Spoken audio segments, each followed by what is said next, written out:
12장 1절에서 14절의 말씀입니다. 스가랴 14장 12절에서 21절의 말씀입니다. 예루살렘을 친 모든 백성에게 여호와께서 내리실 재앙은 이러하니 곧 섰을 때 그들의 살이 썩으며 그들의 눈동자가 눈구멍 속에서 썩으며 그들의 혀가 입속에서 썩을 것이요 그날에 여호와께서 그들을 크게 요란하게 하시리니 피차 손으로 붙잡으며 피차 손을 들어 칠 것이며 유다도 예루살렘에서 싸우리니 이때 사방에 있는 이방 나라들의 보화 곧 금, 은과 의복이 심히 많이 모여질 것이요 또 말과 노새와 낙타와 나귀와 그 진에 있는 모든 가축에게 미칠 재앙도 그 재앙과 같으리라. 예루살렘을 치러 왔던 이방 나라들 중에 남은 자가 해마다 올라와서 그 왕 만군의 여호와께 경배하며 초막절을 지킬 것이라. 땅에 있는 족속들 중에 그 왕 만군의 여호와께 경배하러 예루살렘에 올라오지 아니하는 자들에게는 비를 내리지 아니하실 것인즉 만일 애굽 족속에 올라오지 아니할 때에는 비 내림이 있지 아니하리니 여호와께서 초막절을 지키러 올라오지 아니하는 이방 나라들의 사람을 치시는 재앙을 그에게 내리실 것이라. 애굽 사람이나 이방 나라 사람이나 초막절을 지키러 올라오지 아니하는 자가 받을 벌이 그러하니라. 그날에는 말 방울에까지 여호와께 성결이라 기록될 것이라. 여호와의 전에 있는 모든 솥이 제단 앞 주발과 다름이 없을 것이니 예루살렘과 유다의 모든 솥이 만군의 여호와의 성물이 될 것인즉 제사 드리는 자가 와서 이 솥을 가져다가 그것으로 고기를 삶으리라. 그날에는 만군의 여호와의 전에 가나안 사람이 다시 있지 아니하리라. 아멘. 자, 믿음으로 이제 부푼 비전과 기대를 가지고 돌아왔지만 예루살렘에 현실 앞에 낙심했었죠. 귀한민들이. 그런데 그런 귀한민들에게 하나님이 회복을 약속하셨습니다. 그게 이제 스가랴의 이야기입니다. 회복하게 하시리라라는 약속이죠. 그리고 그 회복의 약속, 언약은 누가 지키시냐면 하나님이 지키시고 하나님이 이루시는 이야기죠. 그러니까 우리가 계속 요즘 살펴보는 것은 회복의 주체가 하나님이라는 것. 우리가 아니라 회복의 열쇠가 우리에게 있는 것이 아니라 하나님이 회복의 열쇠이고 하나님이 회복의 주체라는 것을 우리가 말씀을 통해서 알게 됩니다. 자, 그러면 우리가 이제 하나 생각하게 되는 것은 회복의 주체가 하나님이시고 하나님이 회복의 약속을 하시고 그 약속도 이루신다면 그러면 우리는 뭘 해야 될까이죠. 아무것도 하지 않아도 된다는 말인가? 가만히 있으란 말인가? 그런 것이 아니겠죠. 하나님께서 우리에게 회복을 약속하시고 회복을 주신 이유는, 약속을 하신 이유는 뭐냐면 뭘까요? 그냥 말하지 않고 하셔도 되지만, 그죠? 그걸 말을 하게 하시고 그 언약, 우리 이스라엘에게, 우리들에게 주신 이유는 내가 다 알아서 할 테니까 너희는 가만히 있어서 아무것도 하지 말고 그냥 뭐 마음껏 살다 보면 언젠가 내일이 되면 해가 뜰 것이다, 이런 말을 하는 게 아닐 거예요. 그죠? 하나님께서 언약을 하시고 언약을 주신 이유는 그러니까 너희는 나의 안에 거하라는 하나님의 우리를 향한 초청인 거죠. 초대인 거예요. 그러니까 우리 안에 거하라, 안심하고 내 안에 있으라는 거예요. 안심하고. 좀 다르죠? 가만히 있으라가 아니라 안심하고 내 안으로 들어오라는 거예요. 두려워하지 말고 하나님의 말씀을 붙잡고 따라 보라는 거예요. 걱정하지 말고, 하다가 좀 안 되는 것 같고 막 그래도 그 두려워하지 말고, 내가 너의 언약이 있고, 이게 여러분 성경이 수천 년을 통해서 하나님의 어떤 분이신지가 기록된 말씀이잖아요. 이거를 통해서 하나님이 누군지를 우리에게 보여주고 있단 말이에요. 그러니까 우리에게 하나님은 안심해라, 내가 이렇게 하는 것은 너에게 보여주고 있지 않냐, 이게 너의 이야기다. 그러니까 너에게도 언약이 있는데, 그러니 너희는 안심하고 두려워하지 말고 내 안에 거하고 내 말을 붙들어라. 좌로나 우로나 또 치우치려고 하지 말고 그냥 하나님 앞에 나오라. 내가 너를 붙들고 내가 너를 그 언약 가운데 인도하리라 라는 말씀을 하시는 이유가 거기에 있는 거예요. 내 안에 거하라. 우리는 어려움을 겪습니다. 다 어려움이 있고요. 여기 어려움 없는 분이 없을 거예요. 다 고민이 있고요. 다 기도 제목이 있고요. 다 아픔이 있고요. 예, 그렇죠. 아플 때는, 어려움이 있을 때는 힘듭니다. 힘들고 괴롭고 힘이 빠지고 낙심이 되고 그렇죠. 그걸 못 느끼면 사람이 아니죠. 사람은 다 살아있기 때문에 어려움이 있으면 이제 어려움을, 힘듦을 겪는 거죠. 그런데 그러한 것들로 인해서 여러분, 우리가 힘듦이 있다고 해서, 어려움이 온다고 해서 그러한 것들로 하나님과 멀어지게 되면 안 됩니다. 어려움은 있을 수 있거든요. 근데 어렵다고 해서, 내가 좀 안 된다고 해서, 뭐가 좀 막힌다고 해서 그것으로 인해서 하나님과 멀어지게 하면 안 됩니다. 그럼에도 불구하고 우리가 해야 될 건 뭐냐면 하나님께 가까이 나아가는 거예요. 지금 스가랴가 그런 내용인 거죠. 여러분, 어려움이 언제 끝날까요?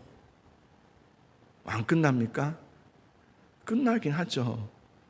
또 다른 어려움이 있을 뿐이지 지금의 이 어려움과 지금의 아픔과 문제들은 끝이 있어요. 하나님이 다 끝내게 하실 때가 있어요. 이걸 평생 가지고 살게 하진 않으세요. 끝내게 하실 때가 있는데 언제 끝나냐면 그 상황 속에서, 그 어려움 속에서도 그 하나님의 언약의 말씀을 믿고 믿음으로 그 상황에도 불구하고 하나님 안에 거하면서 그의 계속 막힘이 있고 또 괴로움이 있고 장애물이 와도 그럴 때마다 또 계속해서 하나님을 향해서 나아가는 삶을 살 때 우리가 끊임없이 하나님을 또 나가고, 어려움이 왔으면 아야 하고 아프고 넘어지잖아요. 넘어질 수 있잖아요. 넘어졌는데 다시 일어나는 거예요. 다시 일어나서 하나님께 또 나아가는 거예요. 이걸 계속 하잖아요. 이게 무슨 말이냐면, 그러면 사실은 우리의 모든 어려움과 문제도 하나님의 주권 속에 있는 것들인데 그게 이제 의미가 없어지는 거죠. 이 어려움이 나에게는 이제 의미가 없는 거예요. 왜냐하면 이 어려움을 통해서 나는 이제 다시 주님 앞에 돌아가고 있거든요. 다시 주님을 향해서 또 나가고 있거든요. 그러면 더 이상은 이 어려움의 상황이 있을 이유가 없어집니다. 그럼 하나님께서 그때 이렇게 치우세요. 아브라함에게도 큰 시험이 있었거든요. 근데 하나님께서 멈춰라 그래요. 이제 이유가 없는 거예요. 네가 나를 경외한 줄 아노라. 이제 그럴 필요 없다 그래요. 우리가 그 어려움의 시험 속에서 시험에 빠져 살지 않고 시험이 오는데 또 일어나서 또 주님 앞에 나오는 거예요. 그 말도 안 되는 시험 속에서, 이거는 따질 수 있는 모든 시험 속에서도 불구하고 잠잠히 하나님의 말씀에 순종하는 거예요. 그러면 더 이상 그 시험은 의미가 없어요. 있을 이유가 없는 거예요. 그래서 하나님께서 네가 나를 경외한 줄 아노라. 이제 이게 이유가 없는 거예요. 그 끝이 그렇게 끝내주시는 거예요. 스가랴가 그래요. 그 포로 생활을 하고 돌아온 귀한민들, 예루살렘으로 돌아와서 성전 건축을 하겠다고 하나님 주신 마음이 있어서 시작했는데 온갖 방해들이 있는 거예요. 여러 사람들의 방해들이 계속 오니까 이게 너무 힘든 겁니다. 여러분 방해 받아봤죠? 방해 받아보면 그게 얼마나 힘든지 아실 거예요. 이게 너무 뭘 할 수가 없습니다. 할 수 있는 게 없어요. 결국은 16년 동안 성전 건축이 중단됐거든요. 근데 그때 이스라엘 백성들 마음에는 중단됐던 이유가 뭐냐면 저 사람들 때문이었어요. 저 사람들 때문에, 이 방해 때문에 저 왕이 이렇게 조서를 내려서 뭘 이렇게 해서 우리가 이런 거라고 했단 말이에요. 그런데 실상은 그건 표면적인 것이었지만 정말 그들의 성전 건축이 중단됐던 이유는 그들의 마음의 문제였어요. 포기한 거예요. 안 되나 보다. 야, 역시 난 안 돼. 이게 역시 이게 쉽게 되는 게 아니야. 이러면서 멈춰버렸다는 거예요. 그러면서 마음 또 한켠에는 어떤 거예요? 이왕 이렇게 된 거 그냥 내가 하고 싶은 대로, 내 편한 거, 그래 이건 좀 무리였어. 그러면서 자기 집 짓기에 이제 바쁜 거예요. 그래 우리 집부터 짓자. 그러면서 이제 집을 짓고 자기 집 꾸미기에 이제 막 가구 들여드리고 또 막 만들고 막 이런 거에 성전은 온데간데 없고, 그때 학계 선지자를 하나님께서 보내서 엄청 혼내지 않습니까? 너네 집은 그렇게 하면서 성전은 어떻게 해서 그렇게 등한시하냐. 이게 막 성전을 뭐 위에서 막 이런 의미가 아니죠. 그들의 마음의 문제를 지적하는 거 아닙니까? 그들의 속내를 학계 선지자를 통해서 날카롭게 지적하신 거죠. 그리고 그 안에 도려내게 하시는 거죠. 얼마나 힘든, 정말 날카로운 검과 같은 말씀이었거든요. 전곡을 찌르는 말씀이었거든요. 중단됐던 이유가 저 문제들 때문이 아니라 너희 안에 있는 죄성 때문이다 라고 얘기해요. 돌아와라. 이상하죠. 돌아오래요, 하나님께. 저들을 없애주겠다, 이게 맞는데 그런 말씀을 안 하고 내가 저 대적들을 막 이렇게 하는 게 아니라 돌아오라 그런단 말이에요. 돌아오라. 하나님께로 돌아오라. 회개하라. 이게 학계 선지자의 선포 아니었습니까? 근데 감사하게도 그들이 그 말씀에 반응해요. 이게 얼마나 중요한지 아세요? 말씀이 바르게 선포되는 것을 성도들은 중요하다고 막 외치지만 더 중요한 게 있어요. 선포된 말씀은 내 것으로 삼는 거예요. 그런 성도들이 되어야 되는 거예요. 그래야 바른 말씀과 성도들의 그 삶이 같이 연결돼서 가는 거예요. 아무리 우리는 요즘에 이제 유명한 목사님들도 많고 하니까 좋은 설교도 많고 그거 듣느라고 아무리 들어도요, 여러분, 우리가 그 말씀 앞에 아멘 되어지질 않으면 평생을 의미가 없어집니다. 그 말씀 앞에 전곡을 찌르는 말씀이라도 내 말씀이군요 하고 고백하고 돌아와야지, 이 반응이 없으면 의미가 없는 거예요. 이 학계 선지자를 통해서 중단되었던 성전 재건이 재개되게 돼요. 그리고 2달이 지나고 이제 막 성전 재건한 지 2달쯤 되었을 때에 하나님의 스가랴 선지자를 보낸 거예요. 또다시 그들이 뭐 잘못돼서가 아니에요. 하고 있는 중에 재개하고서 다시 건축하고 있잖아요. 그러니까 이게 뭐냐, 건축했다는 게 뭐냐면 마음이 하나님을 향했다는 거예요. 여러분 아시겠지만 마음이 하나님이 가까이 향하면 교회 오는 게 어렵지 않아요. 그죠? 근데 마음이 멀어지지 않아요. 교회 오는 게 힘들어요. 아마 아실 거예요. 예배 드리고 싶지 않아요. 그냥 이렇게 좀 갑자기 일을 막 만들어내고 싶어요. 그래서 막 목사님 전화 오면 제가 지금 일이 있어가지고 이렇게 됐다고, 목사님한테 다음 주에 오겠다고 이렇게 어떻게든 이렇게 하잖아요. 그게 우리 마음이잖아요. 원래는 여러분 정말 하나님께 향해 있으면 그런 일 다 치우거든요. 그리고 예배부터 하거든요. 이게 하나님의 마음이거든요. 근데 지금은 잘하고 있었어요. 하나님의 마음이 있으니까 성전 재건을 하는 거죠. 열심히 하는 거죠. 근데 그때 스가랴를 통해서 무슨 말씀하냐면 회복의 약속을 하나님께서 주시면서 그 약속의 말씀을 붙들으라고 얘기해요. 반드시 붙들어야 된다. 어떠한 일이 있어도 하나님께서 너의 하나님이시고 너의 아버지 되심을, 그리고 하나님은 너희를 향한 회복의 약속이 있음을 반드시 믿어야 된다. 그리고 마지막 날에는 하나님께서는 반드시 회복하게 하실 것이다. 이것을 선포하세요. 그리고 그것을 믿고 붙들으라 그래요. 그럼 우리가 어떠한 상황 속에서도 맞아요. 그렇게 해야 되는 거예요. 어떠한 상황이 또 오더라도, 어떠한 일이, 여러분 지금 평안하죠? 그러다 또 어떤 일이 또 오게 되잖아요. 그럼 반드시 여러분 이 말씀을 기억하셔야 돼요. 기도의 자리를 지키셔야 돼요. 또다시 그들이 집으로 돌아가면 안 돼요. 기도의 자리를 지켜야 되고요, 예배의 자리를 지켜야 되고요, 말씀의 자리를 반드시 지켜야 돼요. 그러면서 하나님이 내 모든 것 되심을 고백하면서 하나님께 또 나아가셔야 돼요. 그러면 여러분, 여러분에게 왔던 그 어려움들, 그 뭔가 나에게 상처를 줬던 어떤 시험들, 그런 이런저런 문제들, 그런 것들이 의미를 잃게 돼요.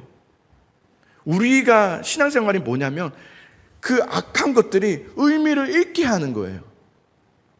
더 이상 그것들을 의미 없게 하는 게 믿음이에요.